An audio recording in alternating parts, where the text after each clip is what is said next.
Now that we've learned what the computer components are and how they work, we're going to assemble our very own computer, a full-size desktop. Computers are incredibly fundamental to the work of an IT support specialist. They're used in pretty much every aspect of the job. Aside from work, knowing how to build a computer might inspire you to try all kinds of cool stuff. You could custom build a gaming rig to play the most advanced game at the highest settings, or, like me, make a home media server for all your photos and videos.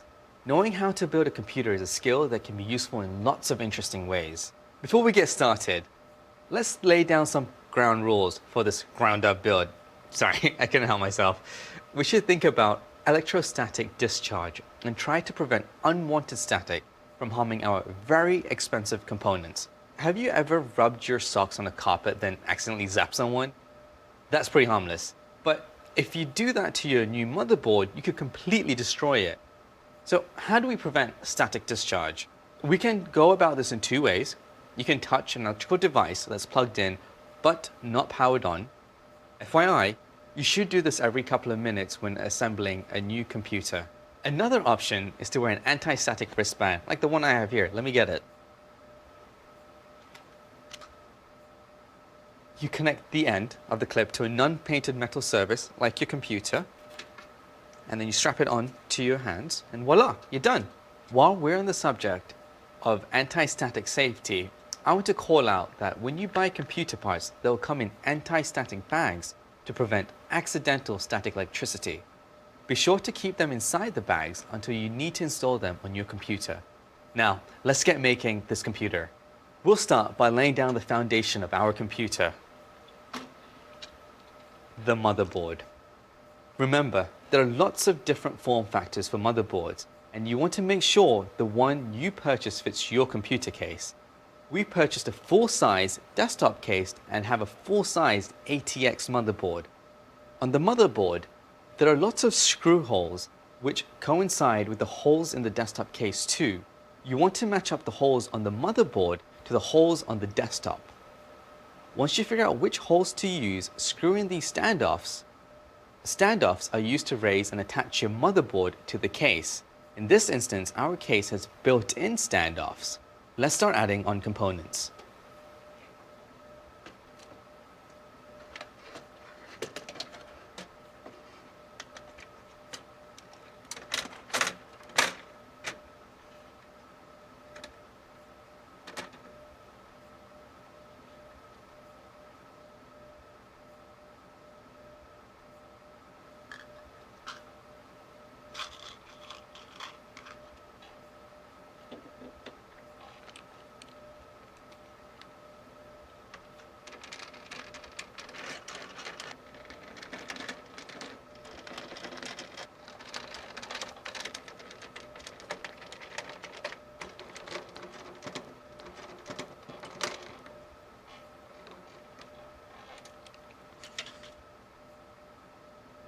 Let's start by adding our components in. We'll start with the CPU, so let's take that out of our anti-static bag.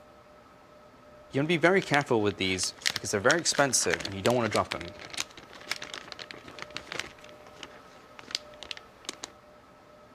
Once we've taken out the bag, let's line up the CPU with the motherboard socket. Something to note is this marker right here. This has to align with the CPU socket on the motherboard. Also, don't forget to make sure you get compatible CPUs that fit your motherboard. We have an LGA CPU and an LGA compatible motherboard socket. So let's go ahead and align the correct orientation of the CPU and secure it in place like this. So like mentioned before, you want to make sure that the pointers on the CPU and the socket are aligned. The easy part is putting the CPU in. The fun part is securing this. Just note that when you secure the CPU in the socket, you do need to use a bit of force so it's tightly secured in. 1 and 2. Perfect. So now the CPU is secured in the socket. Now that our CPU is in place, we need to add our heatsink on top of it. The heatsink is used to dissipate heat from our CPU. I want to show you some cool things. This part right here, this is what our CPU relies on to stay cool. It takes the heat from there and then uses this fan to blow it out. Before we attach the heatsink, we need to apply an even amount of thermal paste. Let me get that. This is the thermal paste. Thermal paste is used to better connect our CPU and heatsink, so the heat transfers from one to the other better. To get started, apply a dab of thermal paste and spread it evenly with a flat object. Let's do that on our CPU right here. So first thing that you want to do is slowly apply a slight dab on the CPU, like so.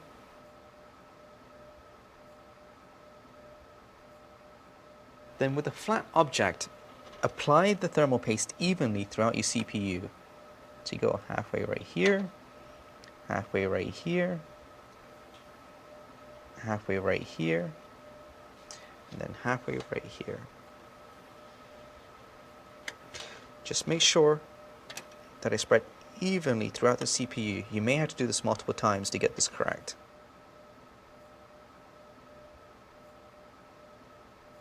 Okay, so once you have that in place, you're going to take your heatsink and then you're going to press it against the CPU. And something to note is these screws right here, they align with the CPU socket, so that could guide you while you put the heatsink on.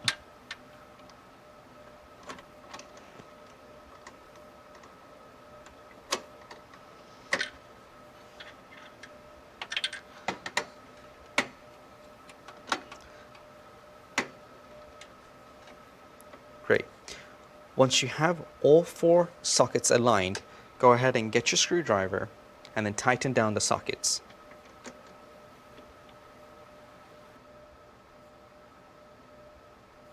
So one thing to do is to make sure that you screw opposite sides first, so you know that the heatsink is attached securely.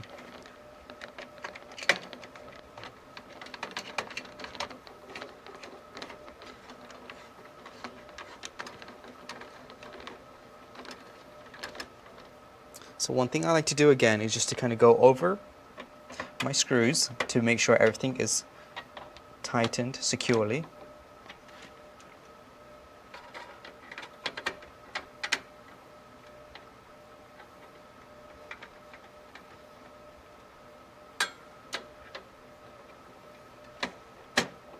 Great. Now that our screws are tightly on and our heatsink is secured to the CPU, you have to plug the small legs to the motherboard. This is important because this is what controls the fan speed via the motherboard. Perfect. So now you've fully installed and connected your CPU to the motherboard. Next, let's install our RAM. Locate the DIMM slots on your motherboard. So these are the DIMM slots like we discussed before. I have 4 slots available here, and I have 4 RAM sticks. Let me pick those up. There's my RAM sticks. And of course, they're in my anti-static bag. Let's take them out.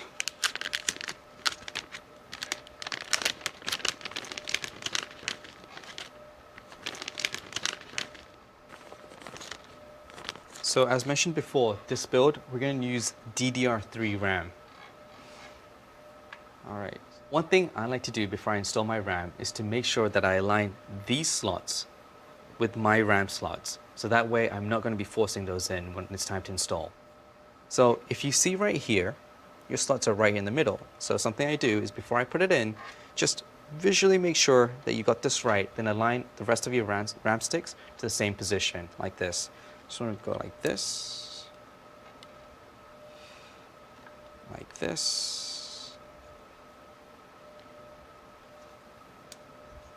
and like this. That way, you're not going to be damaging your pins if you pick your RAM sticks up and accidentally force it in.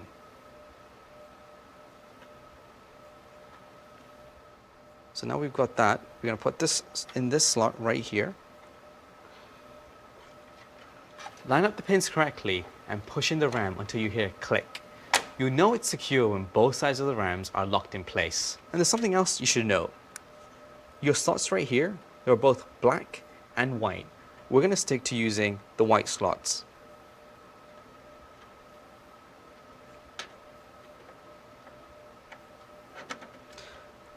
There's 2.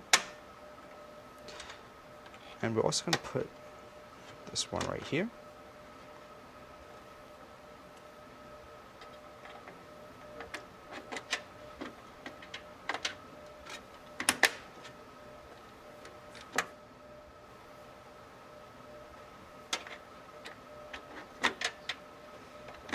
There you go, you've securely fastened your RAM inside your motherboard.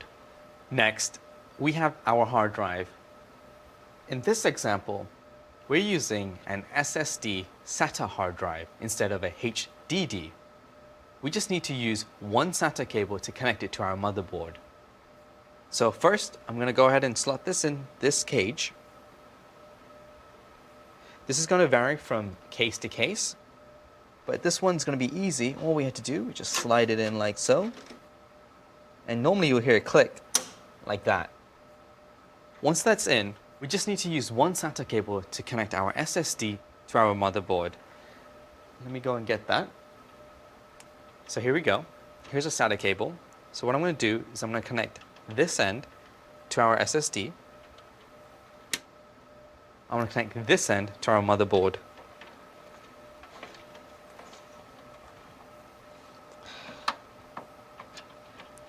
There we go. It's in. Remember, SATA cables can only go in one way. So now that we have our SSD installed, let's go ahead and install our case fan. And this is how this looks like. One thing to note is the Smolex. You're going to go ahead and find a label on your motherboard that says rear fans. Not all motherboards have this, but in this example we do have that, so just a note. Get those into the grooves. There you go. My fan's installed. And now I'm going to go ahead and attach this to the Molex. There we go. Now my fan is attached to my motherboard. For best practice, you want to create a wind tunnel that takes in air, blows it over your components, and then pushes it all out back. Check out how our heatsink has a fan on it too. That's pretty normal since our CPU generates a lot of heat and we want to help cool it off as best as we can.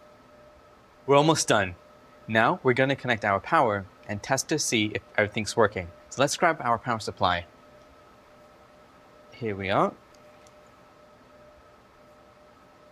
First, let's secure our power supply to our case. Be careful not to damage the motherboard when you install it. What you're going to do is you're going to put this in slowly like that. And then just slide it in. There you go. So one thing I like to do is I like to put my cables all the way up to the side. So like I mentioned before, it's not going to go ahead and damage the motherboard. So now I'm going to go ahead and start securing my power supply. It's always fun getting it. There we go.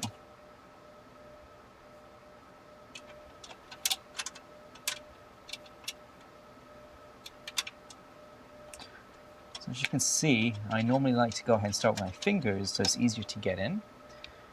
And then once I put all my screws in, I'm going to go ahead and use my screwdriver and fasten it. Tighten that.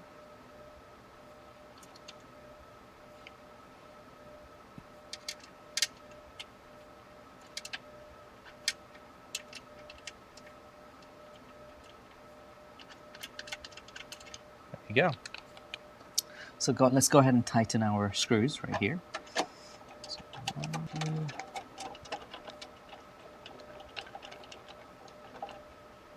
and 4. Great. So now we've secured our power supply to the case, so it's not going to move anywhere. And just another note, you can also install the power supply before adding it to the motherboard, depending on how your case is laid out. Let's go back to our mess of connectors. There are a few things I would like to highlight. This big one right here, this is the one that powers our motherboard. Another one that we have, it's more of a legacy one, is this 4-pin Molex. These connectors were used heavily before SATA came out. Now we use these connectors to power the majority of the SATA devices today.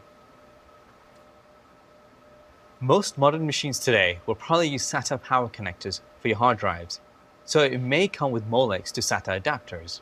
Now it's time for the fun part. First, let's go ahead and connect our power supply to our motherboard. So that's this big pin as we discussed earlier. Just going to go in right here and plug that in like so. Next, we're going to go ahead and power the CPU with this 8-pin Molex right here. It's going to be pretty tight, but you should be able to get it in.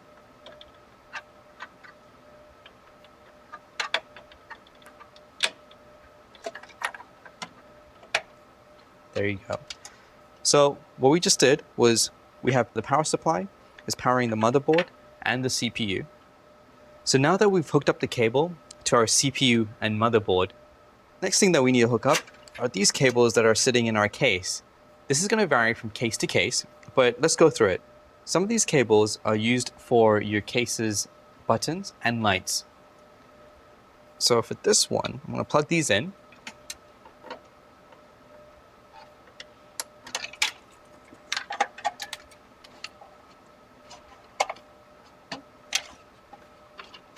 Okay.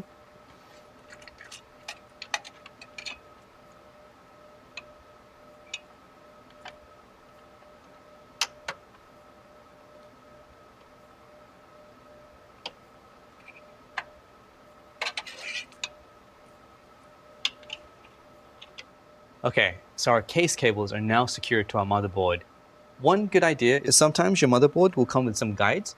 This will help you fasten your cables to your motherboard so it's clean and tight on your case. So I'm just going to go ahead and do that right here.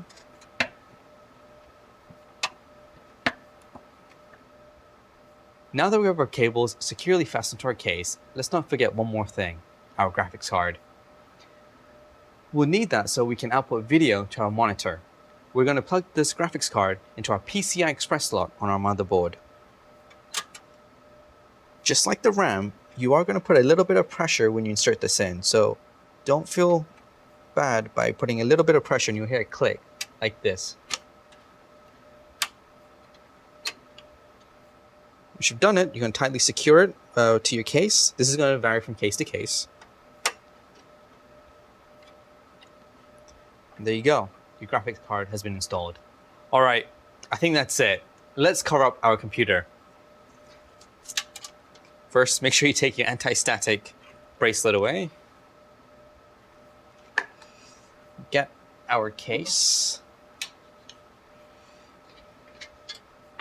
Put that in like so. And just tug. And that's it.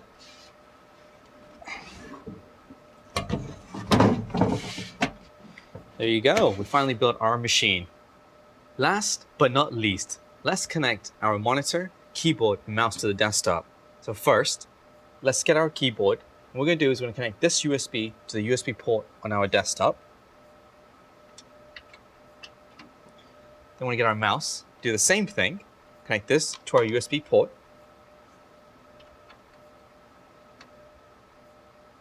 And then finally, we're going to go ahead and connect our monitor.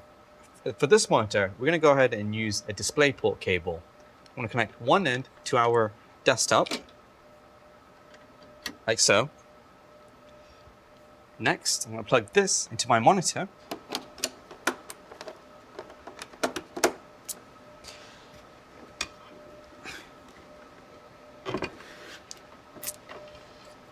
All right, this is the most interesting part. Let's see if all this works. So I'm going to power it on. I got a blue light, which is good. And of course, it's going to vary from system to system. Let's see if something shows up on the monitor. So the computer's booting up. Let's see. Okay, it looks like the monitor is receiving signal, which is good. Oh, there we have messages. Success, there we go. It's working, perfect. If you're having issues with your computer not starting up, that's okay. Check that your power supply can supply the correct amount of wattage, or make sure your connectors are in the right place. Oh, what's this? Non-system disk or disk error. Replace and strike any key when ready. Looks like our disk doesn't have an operating system to boot into. No worries. That's what we'll be discussing in the next set of lessons. We'll learn what an operating system is and what the main operating systems are and how to install one. Well, good job. You've got your computer up and running and it monitors receiving signal. So that's it. Let's take a moment and think about what you just did. Not only did you learn about each component of a computer, but you figured out how they work individually, and then we built one together. It's quite an accomplishment. For your next assignment, we built a widget that will let you assemble a computer digitally, putting all the different parts together. Or if you have all the computer parts already, you can assemble one in real life and then write a short review process of how you did it. If you get stuck, don't worry. Go back and review the different videos covering the various components. I know you can do it. I've had lots of fun teaching you all about hardware. And don't worry, we'll meet again soon when you make it to the System Administration and IT Infrastructure Services course. Next up, my good friend Cindy Quach is going to introduce you to operating systems. Operating systems are absolutely essential in IT, considering that without them, none of this hardware we've discussed would be able to accomplish anything. Tell Cindy I said hi.